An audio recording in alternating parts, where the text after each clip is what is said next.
Hi, everyone. Anne O'Connell with OC Publishing here, and welcome to today's Author Journey. We do an Author Journey show once a week on Tuesdays at 4 p.m. Atlantic time, and we highlight authors, publishers, editors, designers, people from all over the publishing industry. And today I have a very exciting guest who is an award-winning journalist and author, and I have a few of his books here, but I'll tell you a little bit about him before I bring him up.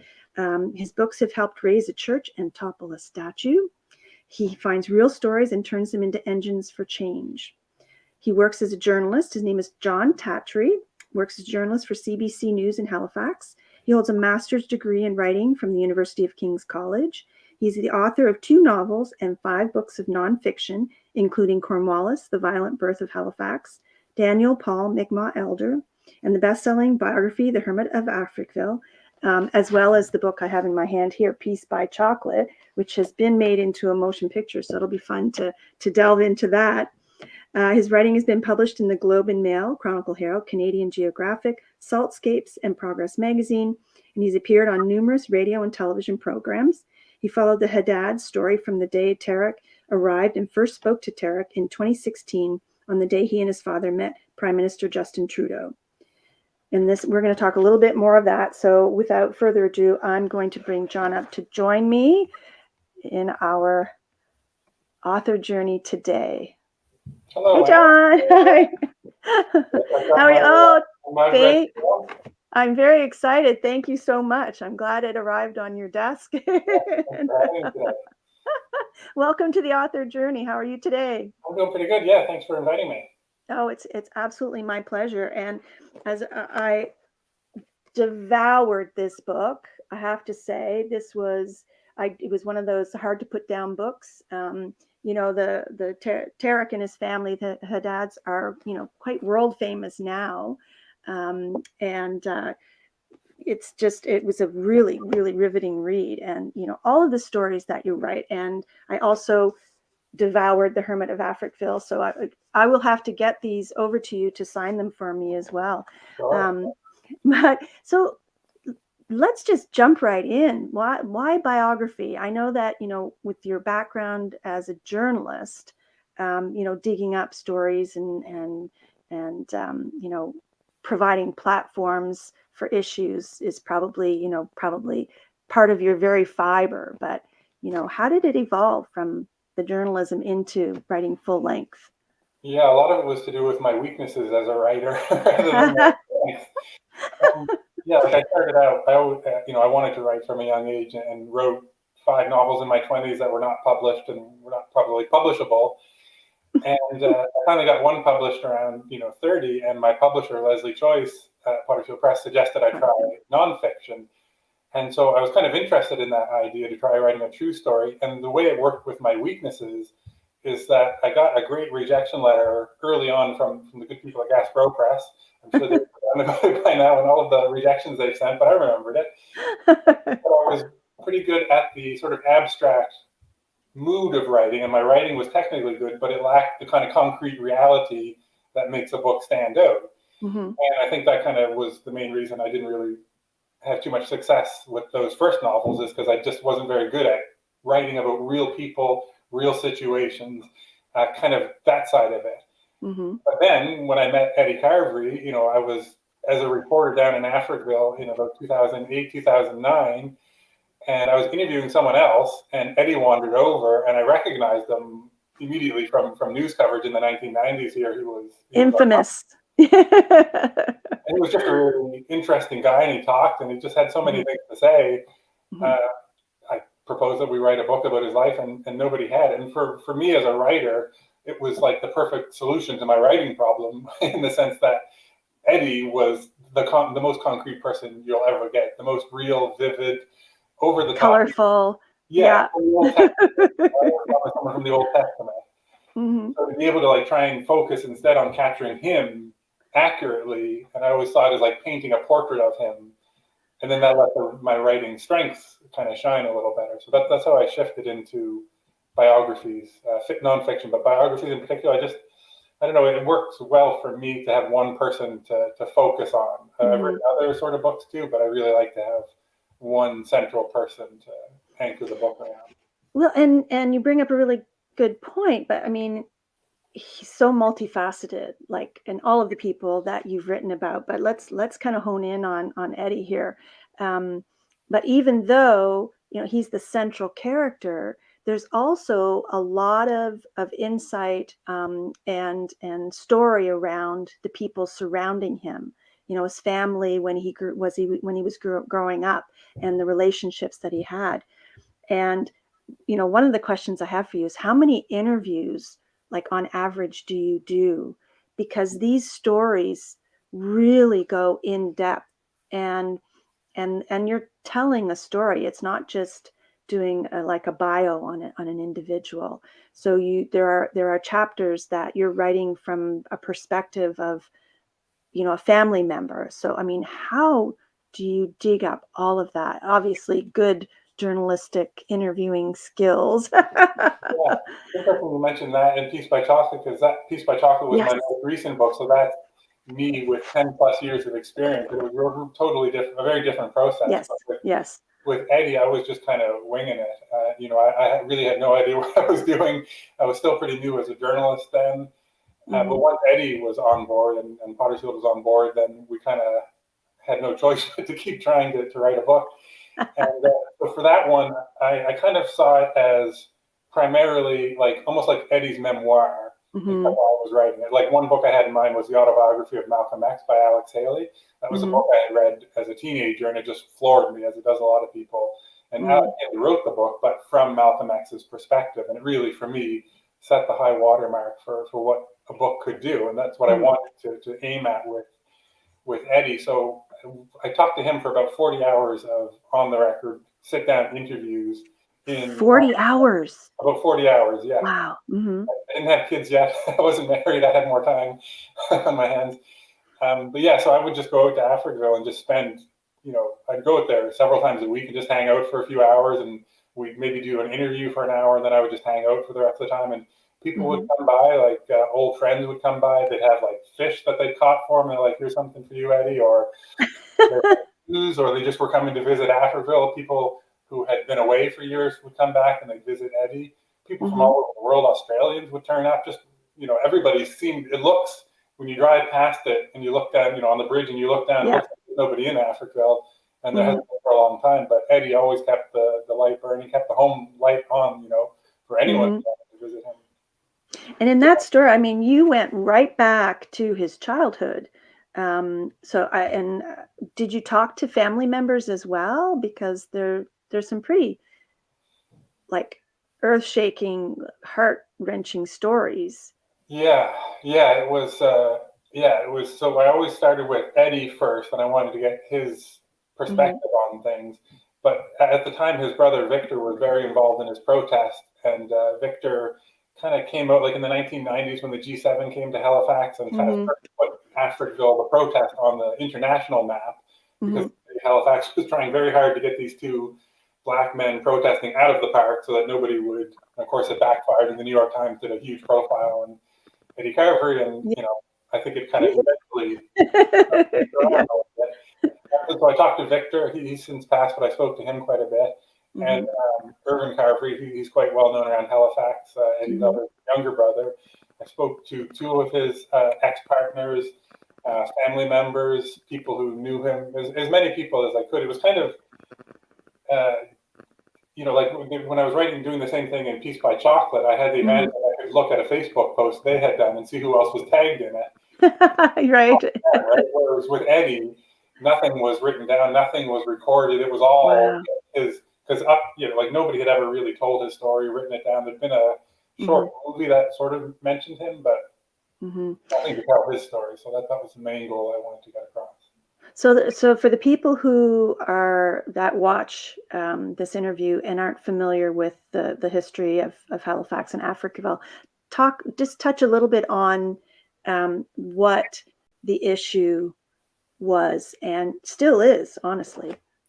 Yeah, so Africville is probably one of the oldest Black communities in Nova Scotia. There may be ones, the Prestons sort of hold that now, but Africville, there are traces of people being there from basically the founding of Halifax, 1749. There was a presence, a Black presence, freed Black people brought here as slaves. They had slave auctions in Grand Parade in Halifax.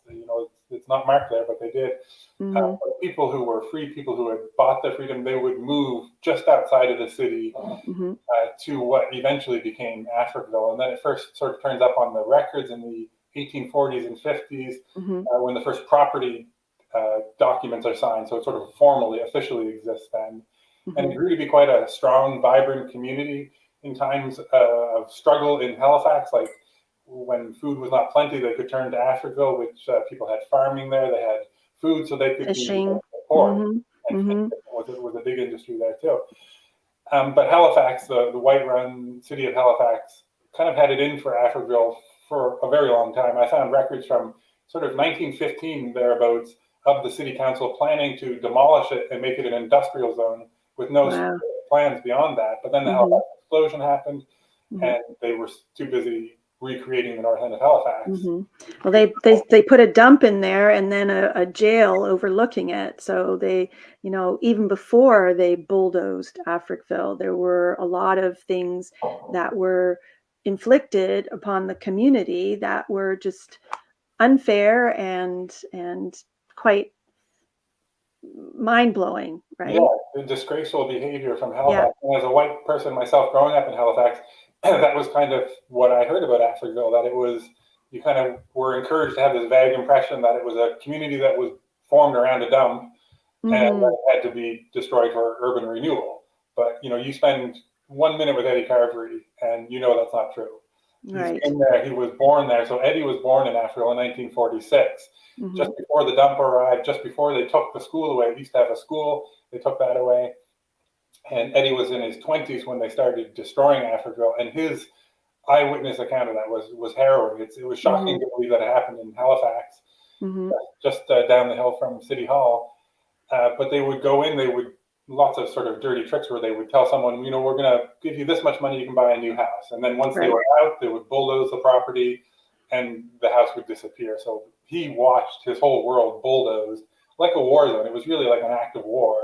Yeah. It was all destroyed. And then in 1970, after Pa Carvery, the last Africvillian, was finally forced out, Eddie, 23, 24 years old, returns with a tent, pitches it, says, I'm going to stay here until we get justice. And 53 years later, it's coming up on 53 years this year, he's still there and has got a lot of that justice, has forced Halifax to see what it did. Yep, to watch. And apologized, built the church. It's not what Eddie wants. He wants Africville back, but it's better than the lies I was told growing up anyways. And this is all in our lifetime. Like, this isn't like hundreds of years ago. So it really is quite appalling. And I guess, one of the things that, and although there's been lots of discussion, and like you say, it comes into the foreground of discussion and then kind of, retreats back. And everybody, understanding now that, this is part of the history. What my question is, why hasn't that land been returned to its rightful owners, right? Yeah, it's a complex question. Maybe it's not a complex question. Maybe it's just because nobody wants to give it back to them. The Fairview Container Pier has built a lot on there. There's talk of some sort of development, but I honestly, I don't know. I mean, they did something by putting the church there, and there was people will remember at the time there was supposed to be an interpretive museum too. That has not been built yet. And, the Interpretive Center. Well, and I want to talk about the other books as well. But one of the things that, when you read a book like The Hermit of Africville or Daniel Paul, Mi'kmaq Elder, you get the criticism that, you're trying to rewrite history. But, what I always say to that is, this is history that hasn't been told. It's not rewriting the existing history. It's introducing what was already there, but people haven't had the opportunity to hear or listen, or there's these deaf ears. So a similar kind of story behind when Daniel Paul basically started to make noise and become a spokesperson for the Nova Scotian Mi'kmaq community. And when you learn about again the history of of course the colonization and all of that kind of thing, and really start to hear about the atrocities and truly actively listen, and read a book like the Daniel Paul Mi'kmaq Elder book, what kind of reaction do you get from people? First, to your rewriting history, of course, I heard that a lot, especially when I was writing the Cornwallis biography and talking about the founding of Halifax. And I think really what it is, it's kind of like if you were watching a hockey game from behind the New York Rangers net, and you saw something happen, and you said, "This is exactly what happened. It was definitely a goal." And somebody else said, "No, I saw it from a different angle, and I could see it didn't go in." Yeah. Rewriting it, you're trying to establish what happened. And with Right. someone like Dan Paul, especially with his book, "We Were Not the Savages," just a breathtaking book, and you can see he's holding it on the cover of my book. I wanted to give up his book on the cover of my book, so that's what he's holding. I think that's a great idea. And it's a point of view. Like, he went to the archives, the Nova Scotia archives, and turned up the same archives that everybody else had access to. But through his eyes, as a Mi'kmaq person, he saw something quite different. He didn't see a triumphant sort of manifest destiny of British people settling this area. He saw the calamity that had befallen his people and the lies. And he caught us, speaking on behalf of official Halifax, he caught people in a lie, basically. So for me, Dan Paul has been a huge role model. Even as a teenager, I remember when We Were Not the Savages came out in the 1990s, I read it and was just blown away. It's a book unlike any other book. It's structured differently, the writing is differently, but the impact it has, the relentlessness of this mountain of evidence, by the end of it, you just sort of unable to argue with him anymore.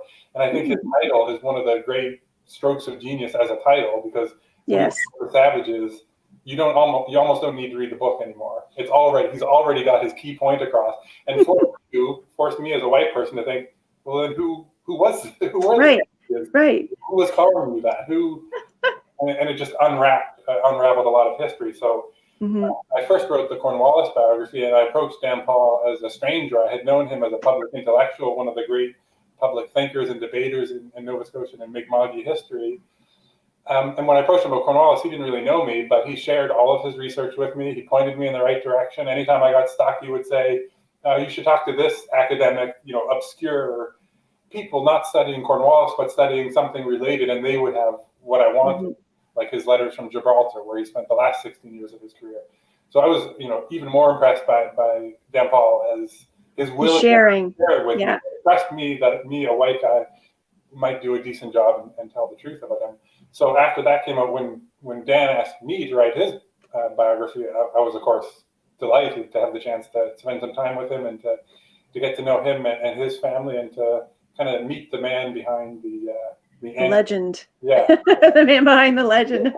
Well, and the other thing I really liked about this, and I admittedly I'm almost done, but is you actually alternate between you writing the biography in your voice and him telling the stories himself. So was that a decision that you made as you started writing, or like as you did the interviews? Like, how did you decide to incorporate things from his own writing? Yeah, that book was a sort of unusual project, in that part of the reason Dan approached me, it was 2017 or so, was because he had been diagnosed with cancer and was not given a very optimistic forecast. Luckily, he beat that and recently beat another bout and seems to be, alive and doing well. But at the time, was facing the possibility that he might not have that much more time, and he didn't have time to write an autobiography. So that was part of the reason he approached me.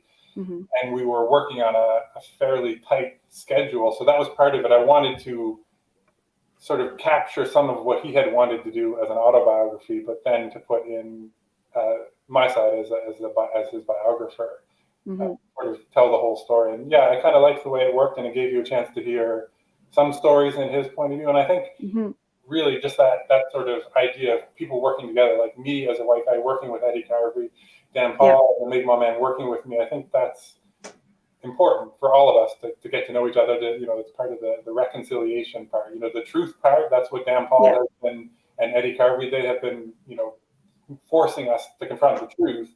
And the reconciliation. I think that's where some of it. Yeah. And I think you're absolutely right. And I love that idea of the collaboration, and it's not, like you said, just the white guy telling the story. You've really, and it comes across in the Hermit of Africville as well, because, you kind of take a step back in a lot of the story, and the story is told, in Victor's voice or in Eddie's voice. How much involvement do the subjects have in the editing process?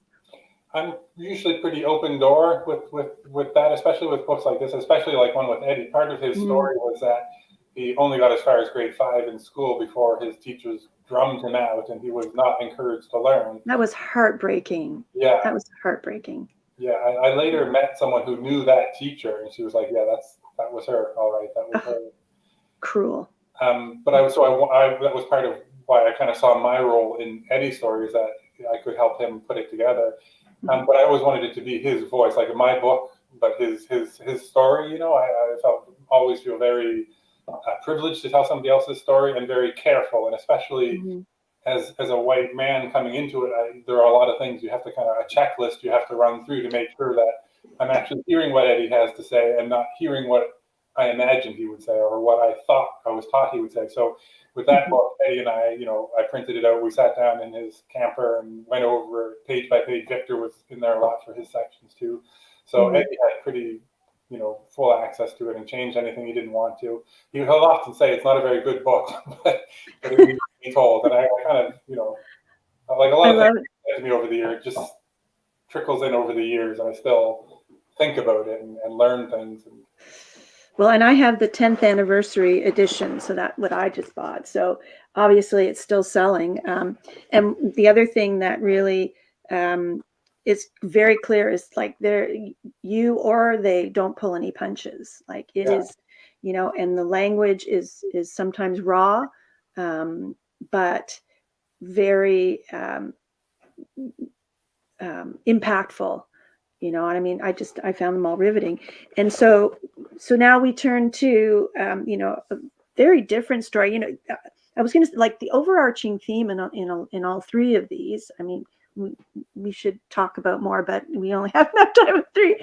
It's kind of like you said, the collaboration, the looking for peace, and recognition. And, you look at, Eddie Carvery's story in Africville, and Dan's Paul's story. There's still a lot of work that needs to be done. So it's frustrating, and I can't even imagine from their perspective, like that long, hard fight.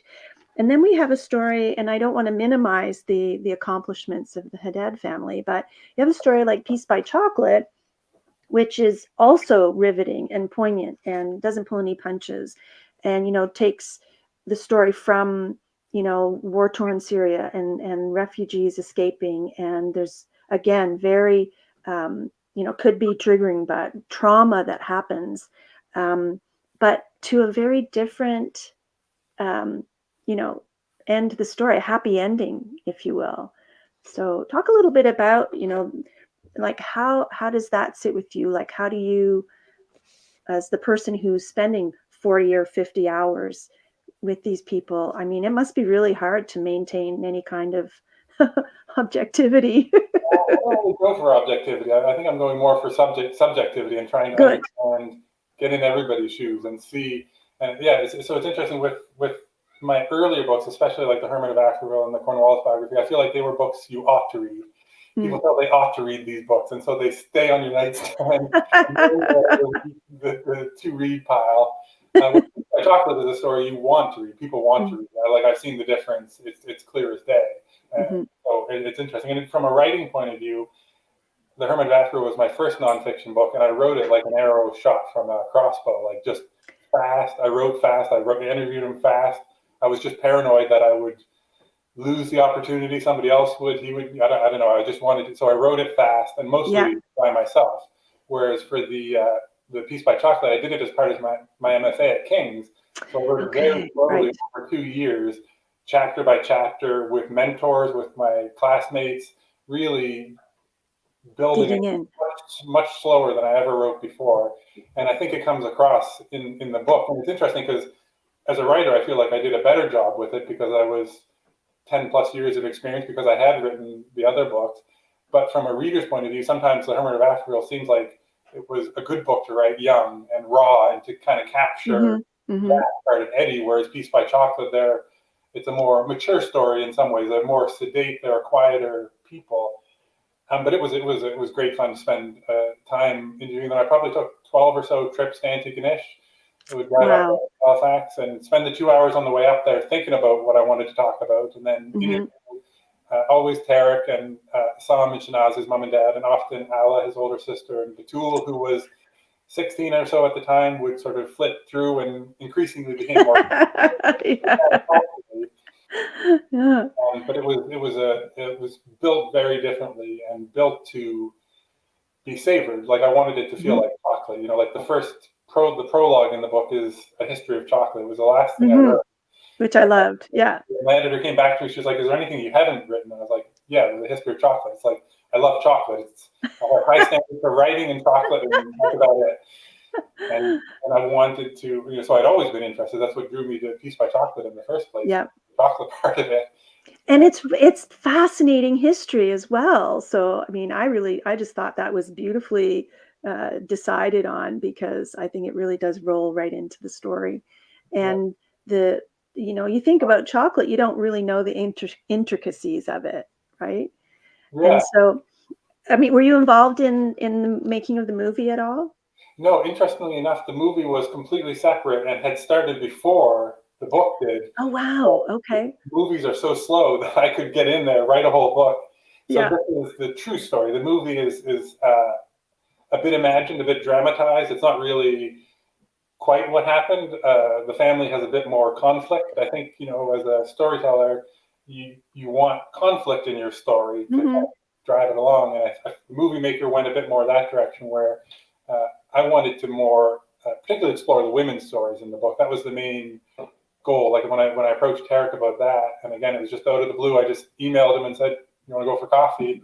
And I said Hmm. I wanted to write a book that he could hand to his children one day to explain why the Haddads came to be in Syria, Hmm. and also something that would kind of tell his mother's story, his sister's story, and the women in the community of Antigonish who really, Uh, men as well, but the women led this extraordinary. Lucille Harper just had a whim one day. She was like seeing the terrible news on TV about Syria. hmm. A group of friends said, "Why don't we do something?" And they have Hmm. since brought something like 60, 70, 80 Syrian people to Antigonish County. It went from population zero in 2016 to Hmm. a growing, vital community that is opening businesses in Antigonish. Piece by Chocolate just opened a new shop right That's downtown awesome. Antigonish. Hmm. And they have the nice shop at Queen's Mark now too. Which, interestingly enough, is overlooking pretty much where the first immigrants to Halifax came ashore. Exactly. But the city was founded from. So it's fitting that we have the more recent immigrants here. Absolutely. And I really like that you delved into the story of the group in Antigonish and how that all came about. Um, because it's no small feat to sponsor a family and to set up basically their whole life, for them, and all the red tape and the paperwork and everything like that. So, kudos to you for. And so, how did this story come to you? Like, how did you become the person who was going to write the Haddad story? Started with my colleague when I was at CBC, Carolyn Ray, who broke their story. She drove through a blizzard to meet Tarek in December 2015, days after he arrived, did his first television interview. Oh my She gosh. followed them for a full year, and I was in the newsroom, so I would hear her stories, and she would tell me about all of the things that weren't fitting into the news piece. And so, with her blessing, I approached Tarek about that. But the first time I spoke to him, yes, that was fun. I was just scrolling through Facebook at work one day, and I saw they had posted a video of them hugging Oh, the prime minister. And whatever people's political opinions are, the image of the father going from a place where the president of the country was trying to kill them and whoever else got in his way, to Canada, where you had this embrace. If the photos in the book, it was just so moving just to see so much said with so few words. Oh my gosh. So I interviewed them that day and was charmed by Tarek, as everyone is, and that kind of planted the seed. And yeah, so I often wonder if I'm the right person too, but I just kind of keep plowing ahead in the. Wow. It's obviously you were the right person, because again, it's the storytelling is really riveting. And even when you read it, it almost reads like a novel. The character development, the getting to know the characters, and I'm just dying to know what's coming next. Yeah, I do try to write them like novels. That's my thing. That's my main strength, I think. And so I take that writing, the novel writing, but with people like the Hads. And the next book is it's even more amazing. I'm awaiting the edits now, so my editor has it. Okay. And I'm trying not to check my email every 10 minutes. Are you allowed to share, or is that? It's about this man here, Charles R. Saunders, who people in Nova Scotia may recognize him from the 1990s. He was a prominent journalist on the Halifax Daily News. He wrote about Black issues. He had a column. He wrote a book about his columns. He was very high profile. He wrote in Africville. He wrote the essay on Africville. Oh, wow. In the spirit of Africville, that really changed my perspective on it before I met Eddie. And he really laid the groundwork for how I would understand Eddie. Anyways, Charles was here in Canada, a well-known journalist. But it turns out he also, after he died, I got quite involved in his life. And it turns out he was almost secretly one of the most important American fantasy writers of the 20th century. And he wrote these books called Tomorrow. This is an original 1980s cover here. Oh, wow. And it's sword and sorcery, Conan the Barbarian type stuff, but set in Africa, and with a hero who is more in Tomorrow, more introspective, more thoughtful. And Charles was just a genius of a writer. So I've spent the last couple of years since he passed away. I worked with him at the Halifax Daily News. You can see the S on the door behind me. There. Yeah. That's the S from the Daily News that I pulled off the wall when they closed our newspaper in 2008. So Charles and I worked closely then, and I got to know him, over 2 years fairly as well as you get to know a coworker. And so I've spent the last couple of years since his passing at the start of the pandemic digging into this extraordinary life, which he documented in letters that he sent. At one point, he had about 40 letter correspondences, active correspondences around the world. And I was able to talk to several people who shared their collections with me. So I really know what Charles was thinking. From 1977 is the first letter I had, and 2020 was the last one I had. So right up till the end. So it's called Sword and Soul, and it's going to be his story. It's coming out with McClellan and Stewart next year. Hopefully. Oh, excellent. Excellent. Well, I'm just so pleased to have had a chance to chat with you and learn a little bit more about what goes into biography writing. It's a beast. It's a beast. In my new chair as the editor of Atlantic Books Today, I've been delighted to meet people like you and to meet the publishers, the people, the real, the passion behind so many of the books, the people who often don't even get their name mentioned. And I like that you snuck yours into the title of it. Thank you very much. People like you and the people that make these books come to life and makes them happen. And it really is a passion, and the industry has lots of ups and downs. So to have people such as yourself, championing Atlantic writers and continuing to write, and again, congratulations on your new role at Atlantic Books Today. We're looking forward to seeing more of that, and we'll keep watching. So hopefully you'll come back when your next book comes out. Yes, thanks so much for having me on. I look forward to being a viewer again next week. Oh, excellent. Well, we'll look forward to that too. And thank you so much for joining us and for talking about these amazing books that you have brought to the world. Very important messages and issues to give more of a platform. So congratulations. Thank you. Yeah, And come back soon. will do. And that's it for today on the author journey. Thank you so much for joining us. And we'll hope to see you next week on the author journey when we continue to delve into the publishing industry, talk to authors and publishers and other industry professionals. So until next week, Ms. Ann O'Connell with OC Publishing saying bye for now.